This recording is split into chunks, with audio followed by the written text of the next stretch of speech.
This is September the 1st, and we're reading from Proverbs 1. We worked a long time to get here. And one of the things that's so important in Proverbs 1 is that you realize it's the introduction of the whole book. I would dare say it's the introduction of what the Word of God can do for us with regard to wisdom. Let's read from Proverbs 1, verse 1. The Proverbs of Solomon, the son of David, king of Israel, to know wisdom and instruction, to perceive the words of understanding, to receive the instruction of wisdom, justice, judgment, and equity, to give prudence to the simple, to the young man knowledge and discretion. A wise man will hear and increase learning, and a man of understanding will attain wise counsel. We could go on and on. I hope you'll read the whole book, but I want to remind you of the purpose of Proverbs. The purpose is not simply to have something wise to say, but it's to have something wise to live by.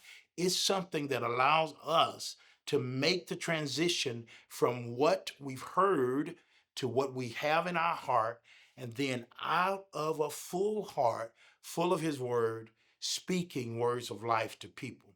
And so notice in Proverbs, it talks about the fact that it could be for the very young man, but it says that any person that's wise will hear and increase their learning. Now, I'd be remiss if I didn't remind you, the verse 7 says, the fear of the Lord is the beginning of knowledge, but fools despise wisdom and instruction. It is the reverential and worshipful fear of the Lord that makes us desire these words of life. And when we desire them in such a way that it becomes a treasure to us. And when we have treasures, what do people do with treasures? They show them off. And we begin to show forth the privilege and the honor that we have of serving the Lord and of sharing His wisdom.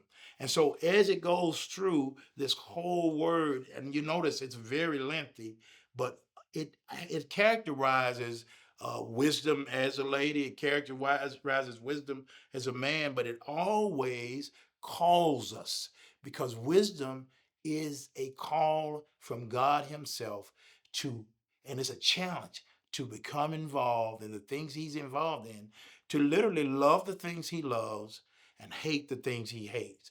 And so when you begin to get involved in this, and get involved in the Word and understand more and more about the Lord and His precepts, you become wise simply because it is your goal, it is your duty, and it is the challenge of your heart because you love the Lord. Continue to grow in Him, continue to allow Him to speak life through you.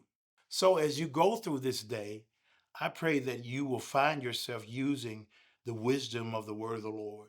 Yes, some of the wisdom will come straight from Proverbs, but some of it will come from just your daily enriched walk with Christ. And from that, you'll make a difference, a positive difference for yourself and for others as you speak forth words of wisdom because you love the Lord and you lift Him up. Go and be blessed and have a great day.